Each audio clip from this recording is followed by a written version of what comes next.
Pido ayuda económica para poder terminar las construcciones.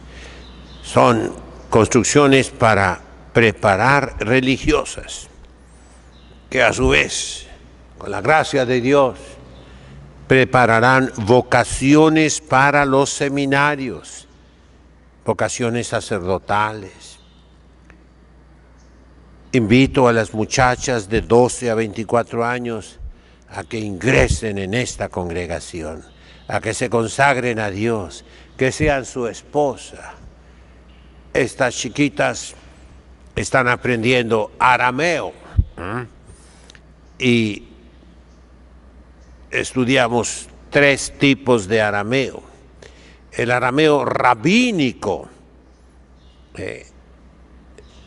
continuación del arameo bíblico, el arameo siriaco u occidental y el arameo oriental, que se llama también caldeo o asirio. Y aprendieron ellas ya una frasecita: ¿quién es tu esposo? Y responden en arameo, ¿cómo? A ver. Bara, el hijo, Dalaja, de Dios, Haya, de Dios vivo, de Dios viviente. Bara, Dalaja, Haya. Si vieron la película de Mel Gibson sobre la pasión del Cristo, ahí encuentran esa lengua, lengua fuerte, maciza, ¿verdad? Lengua de mártires. Hoy, en el rito tradicional, en las misas propias de algunos lugares que están al final del misal, ahí viene esta misa, el 5 de noviembre, las sagradas reliquias. La palabra reliquia viene del latín relinquo, relinquis, relinquere, reliqui, relictum. Significa dejar, algo que dejas. Está emparentada, bueno, ¿a qué le sigo con la etimología? Hasta llegar al indoeuropeo, ¿no? Significa lo que dejaron. Son nuestros despojos, nuestro cuerpo. Les decía, nuestra alma en los testamentos se ponía, en los testamentos cristianos, Mi alma la doy a la Santísima Trinidad por manos de la Santísima Virgen María, y mi cuerpo a la tierra de donde fui sacado, en la sepultura eclesiástica cristiana que no quemaba a los muertos, no, eso era pagano. Los mismos judíos nunca quemaban a los muertos, los sepultaban. Si el grano de trigo no es enterrado en la tierra y muere, no produce fruto. Todo eso indica costumbres cristianas que se han perdido totalmente. Bueno, las reliquias manda la tradición eclesiástica, el derecho eclesiástico, deben estar en los altares. En cada altar debe haber una piedra, generalmente de mármol, con un hoyito donde se depositan las reliquias, autenticadas por la autoridad eclesiástica, y luego se tapa, se cierra con otro pedacito de piedra, y eso se llama ara.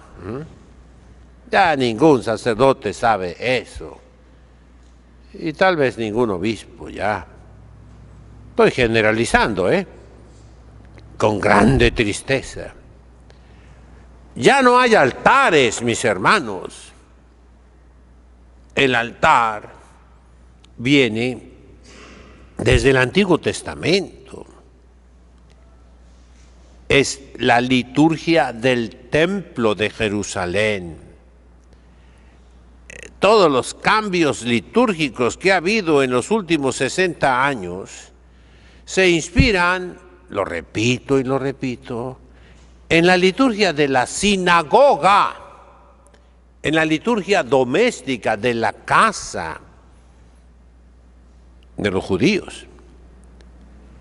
La sinagoga no era templo y ahí no se ofrecían sacrificios. La sinagoga era Knesset, reunión. El verbo hebreo canás, en arameo, fíjense bien, canasta. ¿Le suena algo? ¿Qué es una canasta? Donde reunimos cosas. Antiguamente no existía el cartón. Eso es un invento nuevo. Es papel arrugado. Decimos corrugado. El papel se pone una capa de papel abajo y luego otra capa pero arrugada, ondulada, y luego encima otra capa de papel. Y así se forma el cartón, que tiene aire en medio, por eso arde. Para encender las fogatas, ustedes allá en el convento, con el frío, ¿verdad? La chimenea, las estufas de fierro.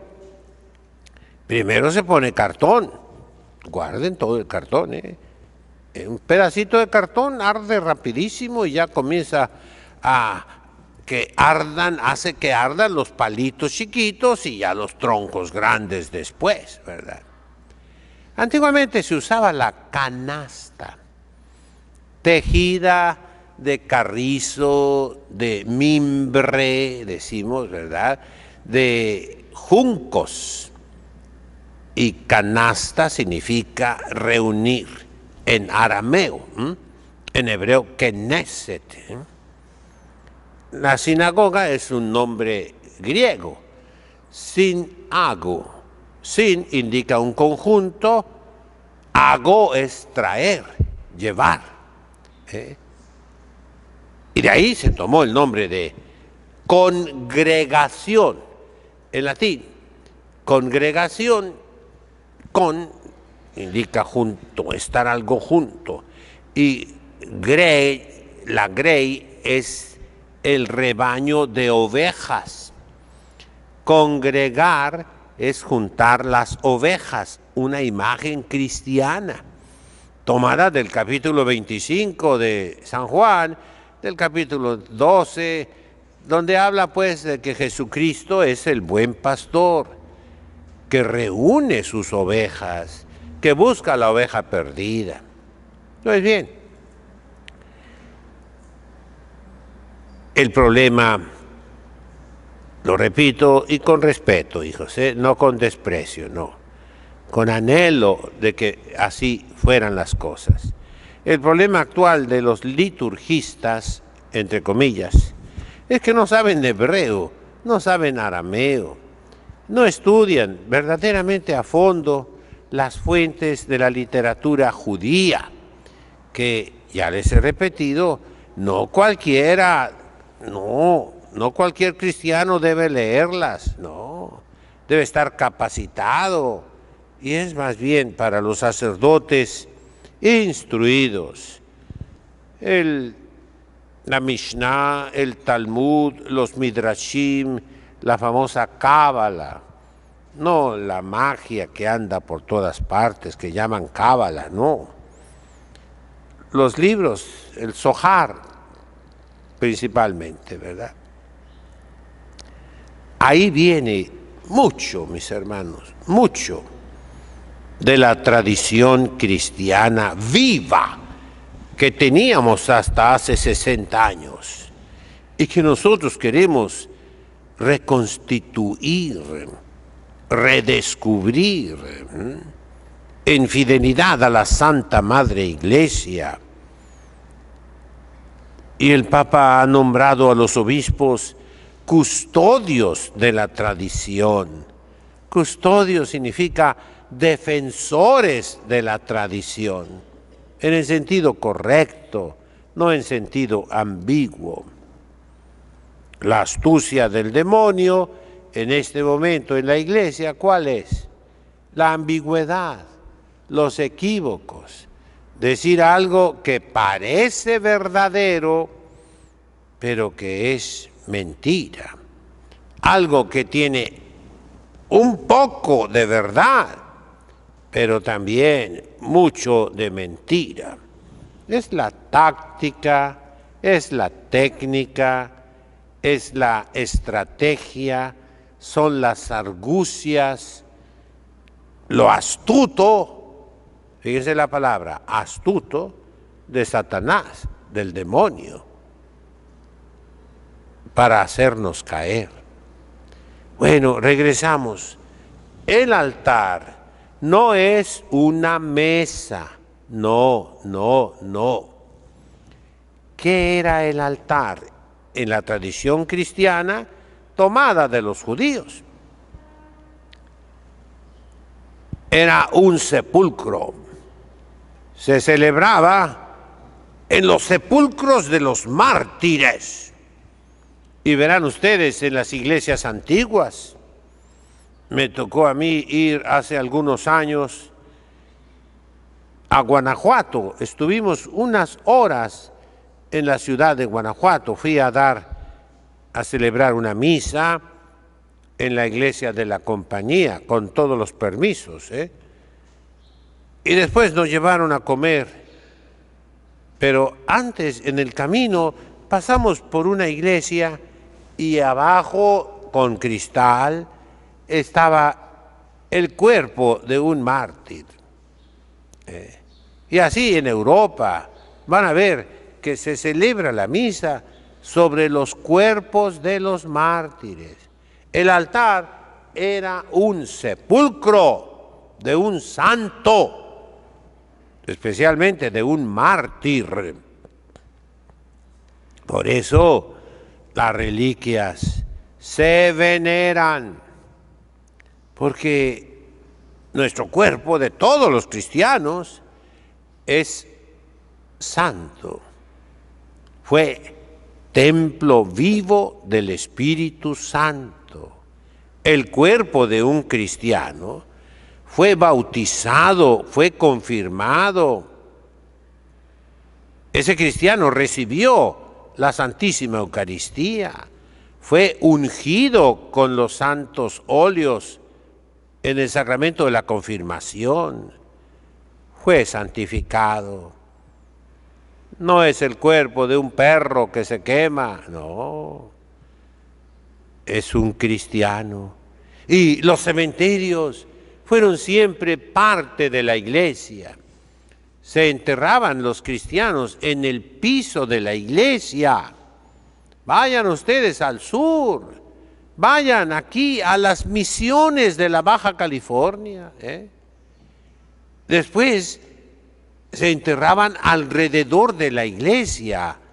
Vayan a las misiones católicas de aquí, de la Baja California.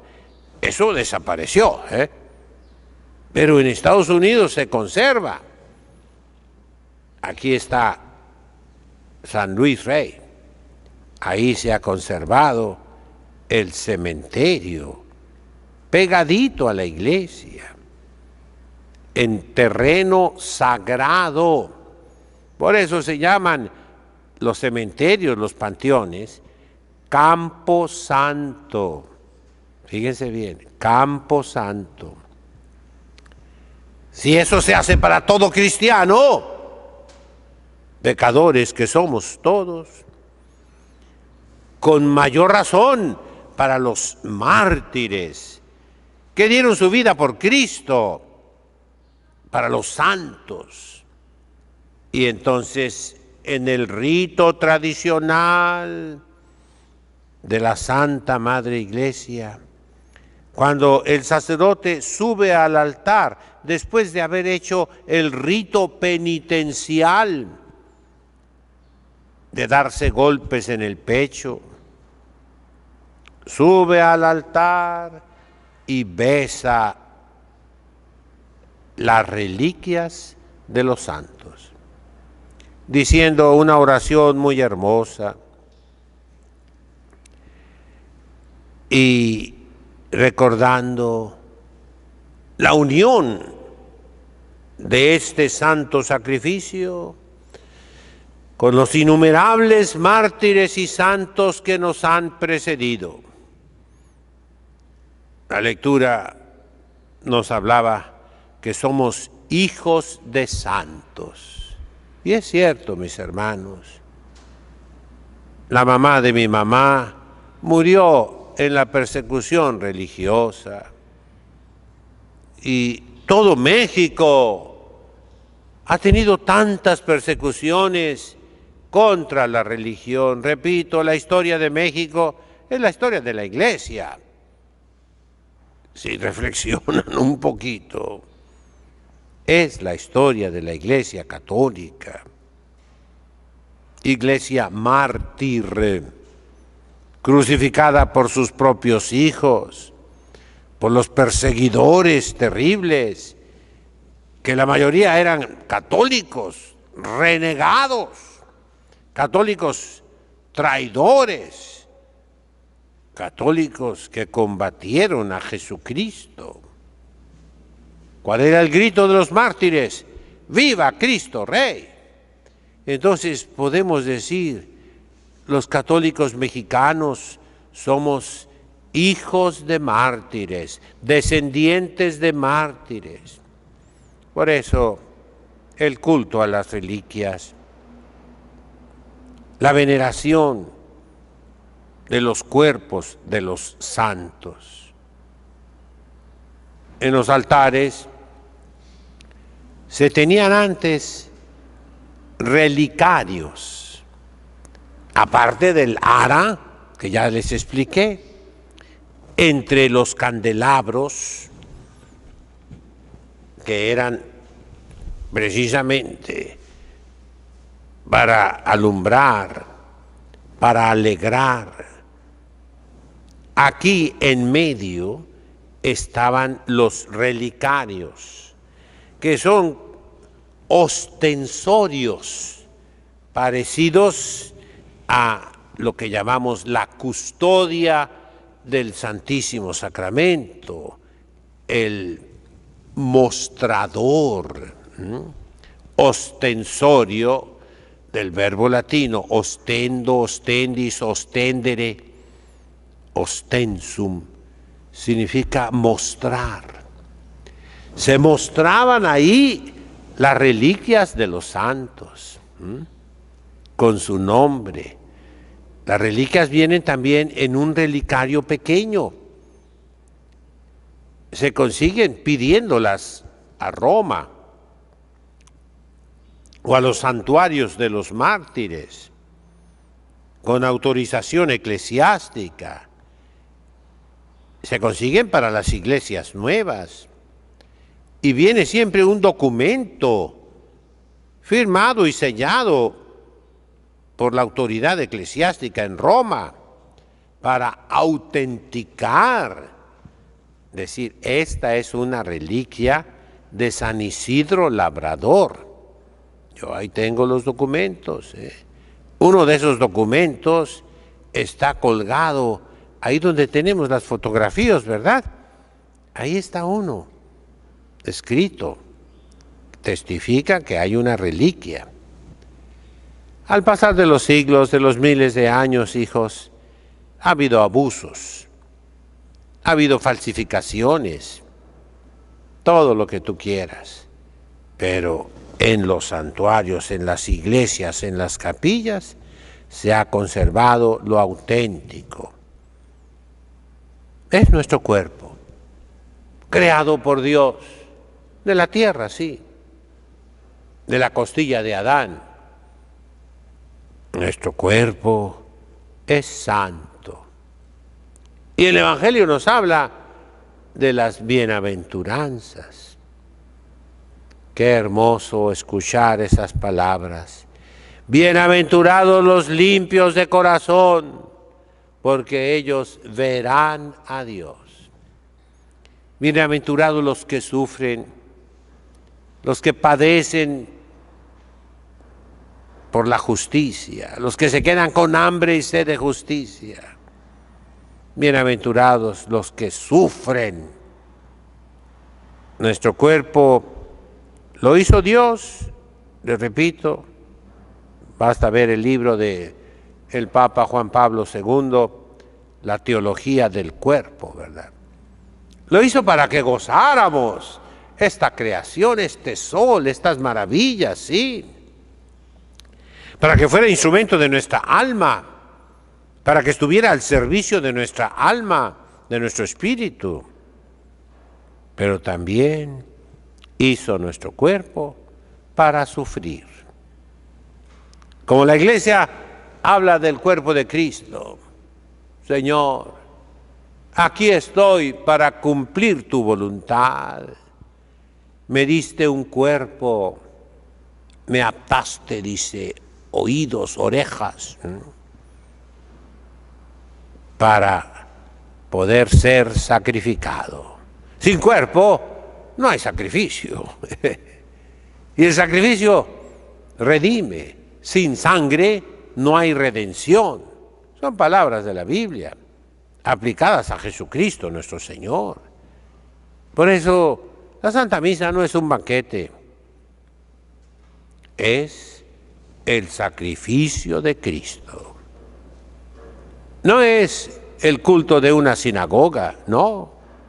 No es el culto doméstico del Shabbat. No, mis hermanos. Sí, la Sagrada Comunión es un banquete, el banquete eucarístico.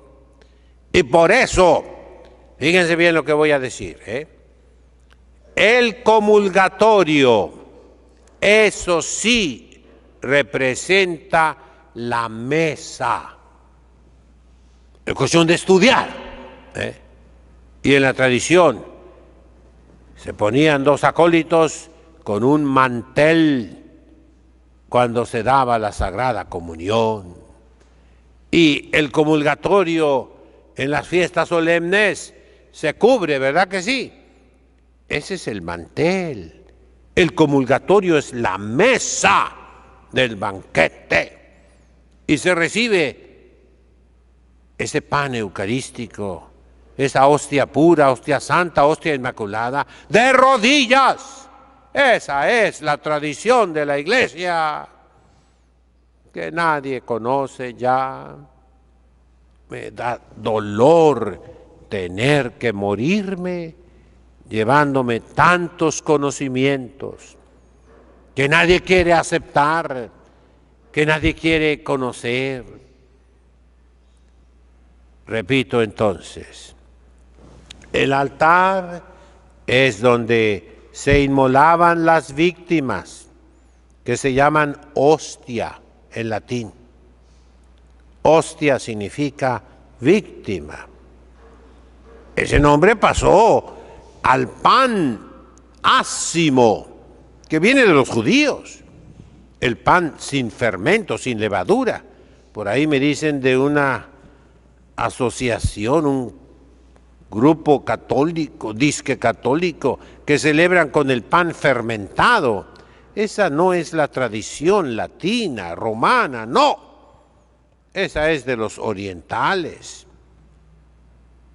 Pero esos panes eran, fíjense bien lo que digo, sobre todo los liturgistas, eran los panes de proposición, que eran reservados únicamente para los sacerdotes. Cada día se ponía pan fresco. Acuérdense del rey David cuando huía del rey Saúl con sus hombres.